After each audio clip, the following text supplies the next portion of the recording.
নমস্কার, শুভ সন্ধ্যা। আমি অলোক রায়। আজকে আপনাদের সঙ্গে একটি বিশেষ বিষয় নিয়ে আলোচনা করতে চলেছি। আমার বিগত এপিসোডগুলোতে আমি আলোচনা করেছিলাম আপনাদের সঙ্গে যে শেয়ার মার্কেট রিলেটেড, আপনারা শেয়ার মার্কেটে কীভাবে বিনিয়োগ করবেন, কীভাবে আপনারা শেয়ার মার্কেটে অ্যাকাউন্ট করবেন, এই সমস্ত বিষয়। এবং আরেকটি ভিডিওতে আমি আপনাদেরকে জানিয়েছিলাম বা আপনাদের সঙ্গে আলোচনা করেছিলাম যে মিউচুয়াল ফান্ডে আপনারা কীভাবে ইনভেস্ট করবেন বা মিউচুয়াল ফান্ডে আপনারা কীভাবে আসবেন। তো আজকে যে বিষয়টার উপরে আমি মূলত আলোচনা করতে যাচ্ছি সেটি হচ্ছে নিফটি এবং ব্যাংক নিফটি। নিফটি যেটি আছে সেটি মূলত লার্জ ক্যাপ, মিড ক্যাপ এবং স্মল ক্যাপ, এই সমস্ত ভারতীয় যে সমস্ত বড় বড় কোম্পানি আছে সেই কোম্পানিগুলোর ওপর নির্ভর করে চলে। নিফটিকে বলা হয় নিফটি 50 বলা হয়, যার আন্ডারে এই সমস্ত কোম্পানি থাকে। এই কোম্পানিগুলোর যে ট্রেডিং হয় সেই ট্রেডিংয়ের ওপরে নিফটি ওঠানামা করে এবং নিফটি নিজস্ব একটি অ্যামাউন্ট আছে যেটি 25,000 বা 26,000-এর কাছাকাছি চলছে এখন। এছাড়া থাকে ব্যাংক নিফটি।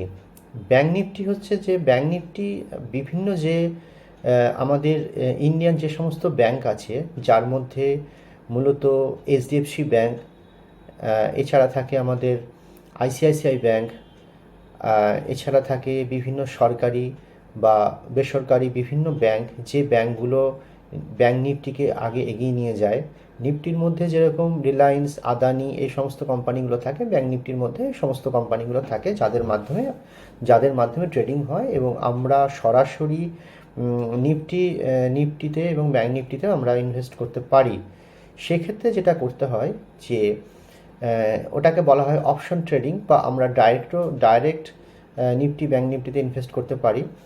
সেক্ষেত্রে কিছু যে সমস্ত অ্যাপস আছে, যেমন আমি এর আগেও বলেছিলাম যে গ্রো বা জিরোদা, এই সমস্ত যে সমস্ত শেয়ার মার্কেট যে সমস্ত আমাদের অ্যাকাউন্ট আছে, সেই অ্যাকাউন্টের মাধ্যমে আমরা নিফটি বা ব্যাংক নিফটিকে ইনভেস্ট করতে পারি। সেক্ষেত্রে ধরে নিলাম যে নিফটি আজকে 25,000 বা 26,000, 25,500 এরকম চলছে। তো আমি যখন নিফটিতে ইনভেস্ট করতে যাব, সেক্ষেত্রে এক্সচেঞ্জ যেটা করে সেটা আমাদেরকে হেল্প করার জন্য নিফটিকে ছোটো ছোটো ভাগে ভাগ করে দেওয়া হয়। এবার 25,000-এর একটি অ্যামাউন্টকে ওরা ভেঙে 250 টাকা, 200 টাকা বা 250 টাকা অ্যামাউন্টে নিয়ে চলে যায়, যেটা মিনিমাম আমাদেরকে একটা অ্যামাউন্ট ইনভেস্ট করে সেই নিফটিতে বা ব্যাংক নিফটিতে ইনভেস্ট করতে হয়। সেক্ষেত্রে যে রিস্ক যেটা হচ্ছে যে মার্কেট যদি উঠে ওপরের দিকে তাহলে তো ওকে, নো প্রবলেম। সেক্ষেত্রে আমরা বাই সেল দুরকমভাবে আমরা কেনা বেচা করতে পারি। আমরা বাই করেও নিফটিকে কিনতে পারি, আবার সেল করেও নিফটিকে কিনতে পারি। কিন্তু যদি মার্কেট মাইনাসের দিকে চলে যায়, ধরুন আমি বাই করে আছি, এবার মার্কেট যদি মাইনাসের দিকে চলে যায়, সেক্ষেত্রে কিন্তু আমি লসের খাতায় যাব এবং আমার যে অ্যামাউন্টটা, এবার দেখা গেল আমি 250 টাকা দিয়ে একটি নিফটি কিনেছি, তো সেই নিফটি অ্যামাউন্টটা কিন্তু আস্তে আস্তে নিচের দিকে কমতে থাকবে এবং কমতে কমতে একসময় দেখা যাবে যে সেই অ্যামাউন্টটা, ব্যালেন্সটা জিরো হয়ে গেল। এবং ব্যাংক নিফটি প্রতি সপ্তাহে ওদের এক্সপায়ারি ডেট থাকে। তো নিফটি এবং ব্যাংক নিফটি বুধবার এবং বৃহস্পতিবার করে ওদের এক্সপায়ারি ডেট হয়। তো আমি আপনাদেরকে এক্ষেত্রে আমি বলবো যে আপনারা হয় সেটা হচ্ছে মিউচুয়াল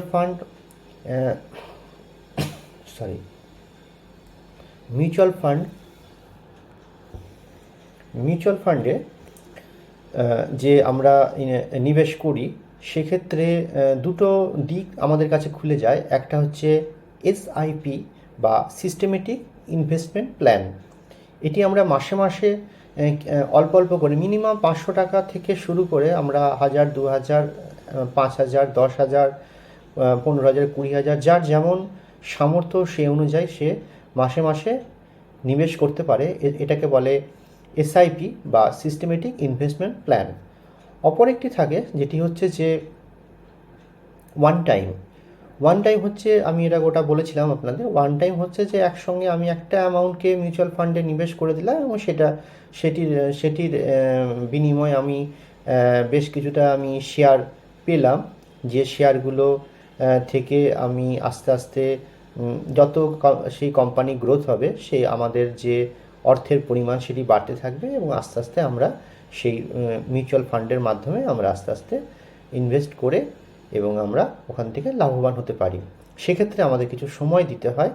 তো আপনারা যদি মিউচুয়াল ফান্ডে নিবেশ করেন সেক্ষেত্রে আপনারা দুটো ক্ষেত্রে করতে পারেন। একটা হচ্ছে প্রত্যেক মাসে একটা নির্দিষ্ট পরিমাণে অর্থ বিনিয়োগ করে আপনারা মিউচুয়াল ফান্ডে নিবেশ করতে পারেন। দ্বিতীয়ত হচ্ছে যে ওয়ান টাইম ইনভেস্ট করেও আপনারা মিউচুয়াল ফান্ডে আসতে পারেন। তো আজকে আমরা দুটো ব্যাপার জানলাম, সেটা একটি হচ্ছে যে নিফটি, ব্যাঙ্ক নিফটি এবং মিউচুয়াল ফান্ড। তো আশা করি আপনাদের আমার এই ভিডিওগুলো ভালো লাগছে, এবং যদি এরকম ভিডিও আপনারা আমার কাছ থেকে আরও পেতে চান অবশ্যই আমার সঙ্গে থাকবেন এবং আমার যে চ্যানেল সেটিকে আপনারা সাবস্ক্রাইব করে আমার সঙ্গে থাকুন এবং আমাকে আগে নিয়ে যেতে দিন, যাতে আমি প্রতিদিন না হলেও সপ্তাহে একটা করে দুটো আপনাদের ভিডিও, এই শেয়ার মার্কেট সংক্রান্ত ভিডিও আমি আপনাদের দিতে পারি এবং আপনাদেরকে আমি হেল্প করতে পারি। আমার দ্বারা যদি কিছুটা আপনাদের কাছে হেল্প হয় সেক্ষেত্রে আমি নিজেকে ধন্য মনে করব। আর সর্বশেষে আমি একটাই কথা বলবো যে শেয়ার মার্কেট হচ্ছে এমন একটি বাজার যেখান থেকে আপনারা লাভবান তো হবেন, অবশ্যই হবেন, কিন্তু এখানে হাই রিস্কও থাকে। সেক্ষেত্রে আপনাদের অর্থহানি হয়ে যেতেও পারে। অতএব আমার কথাই না, নিজের পরামর্শ বা আপনাদের যে ফাইন্যান্সিয়াল অ্যাডভাইজার আছে তার পরামর্শ নিয়ে অবশ্যই আপনারা শেয়ার মার্কেটে আগ্রহী হবেন এবং নিবেশ করবেন। সেক্ষেত্রে আমি মনে করি আরও ভালো হবে।